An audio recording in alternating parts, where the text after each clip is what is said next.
ভালোবাসবে, অনেক কিছু তোমার জন্য করবে। সেই স্বপ্নে এসে তাকে কতটুকু পরে, কতটুকু ভালোবাসা দেয়, সেটা তার এক্সপেকটেশনের থেকে হয়তো বা পুরো 180 ডিগ্রি করে খুব সামান্য হয়তো সে কিছু আদর্শযুক্ত ভালোবাসা পায়, হয়তো দুবেলা খাওয়া পায়, আর হয়তো মাঝে মধ্যে স্কুলে যাওয়ার জন্য তাকে পাগড়া দেওয়া হয় না। এখন যদি তার নিজের মা থাকতো তাহলে কি তার স্বপ্নের প্রয়োজন হতো? তার নিজের মা বেঁচে থাকতে তার বাবা যদি আরেকজন মহিলাকে বিয়ে করতে চাইতো এবং বলতো যে তোমার জন্য আমি একটা স্বপ্ন নিয়ে আসবো, যে তোমার আদর করবে, তোমার মা পাচ্ছে না, স্বপ্ন তোমাকে অনেক আদর যত্ন করবে, তাই এটাকে আসলে কি বলা হতো? বাবা কি ভালোর জন্য করছে না পরে কে করছে? এখানে ইম্পর্টেন্ট দরকার আমি বললাম, বাংলাদেশের নিজস্ব মানবাধিকার কমিশন রয়েছে।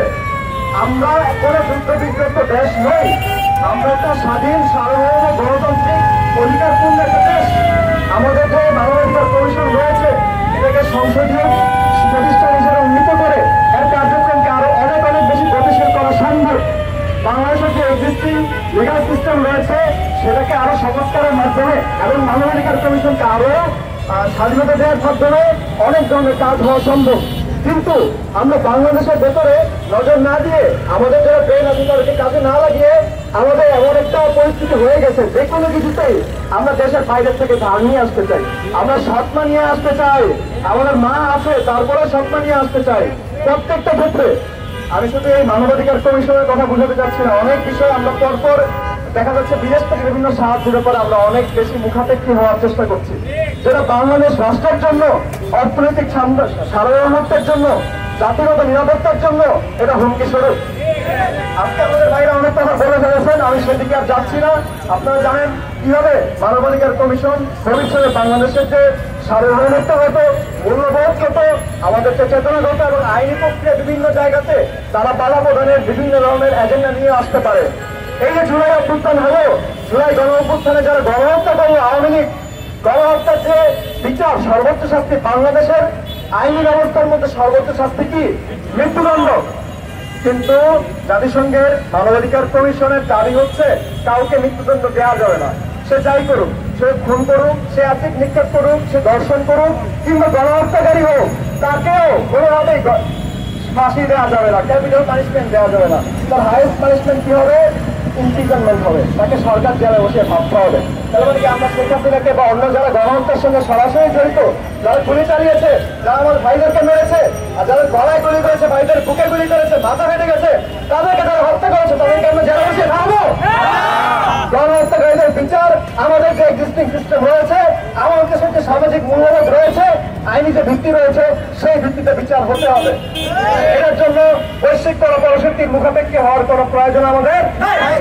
বাইরে কোনো পরশক্তি যদি আমাদেরকে যদি তারা প্রভাবিত করার চেষ্টা করে, তারা যদি আমাদের আইন কানুনকে উল্টাপাল্টা করার চেষ্টা করে, সেটা আমরা কখনোই মেনে নেব না। এই জন্যই আজকে আমরা একত্রিত হয়েছি, আপনারা সবাই এসেছেন, অনেক কষ্ট করে রোদের মধ্যে আমরা দাঁড়িয়ে আছি। যে ভাইরা আজকে আন্দোলনে অংশগ্রহণ করেছেন, যে সাংবাদিক ভাইরা আজকে গুরুত্বটা বলে আমাদের সামনে এসেছেন, সবাইকে অনেক অনেক ধন্যবাদ জানাই। আজকে আমাদের অনুষ্ঠান এখানে শেষ হবে, আর আমাদের আন্দোলন এখানে শেষ হবে না। সরকারের কাছ থেকে সরকারকে আমরা শক্ত ভাবে বলতে চাই যে আপনারা হচ্ছে জাতিসংঘের মানবাধিকার কমিশনের সঙ্গে যে এমওইউ সাইন করেছেন সেটা বাতিল করুন, আমেরিকার সঙ্গে যে আপনাদের সামরিক ক্রিয়া হচ্ছে সেটা বাতিল করুন। এই ধরনের কোনো কিছুর মধ্যে আমরা যেতে চাই না। আমরা হচ্ছে সবার সঙ্গে বন্ধুত্ব রেখে, নিজেদের সক্রিয়তা বজায় রেখে, সার্বভৌমত্ব বজায় রেখে চলতে চাই। আমাদের আন্দোলন চলবে যতক্ষণ পর্যন্ত সরকার এই চুক্তি থেকে ফিরে না আসবে। আমি আবারও বলছি, আমাদের আন্দোলন, আমাদের প্রতিবাদ এটা জারি থাকবে।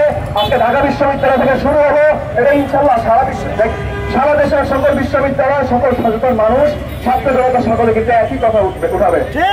সবাইকে আহ্বান করছি, যে যেখানে আছেন সবাই সব জায়গা থেকে, সবখান থেকে এই বিষয়ে আওয়াজ উঠান। আপনারা জানান, সবাইকে জানিয়ে দেন এবং সবাই মিলে প্রতিবাদ করে তুলুন। সরকারের প্রতি বলছি, আপনারা কিন্তু জাতিসংঘের এই মানবাধিকার কমিশন এই চুক্তিটা বাতিল করবেন। এই বলে আমি আমার বক্তব্য শেষ করছি।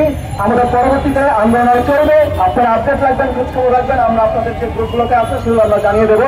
অনেক ধন্যবাদ। আসসালামু আলাইকুম।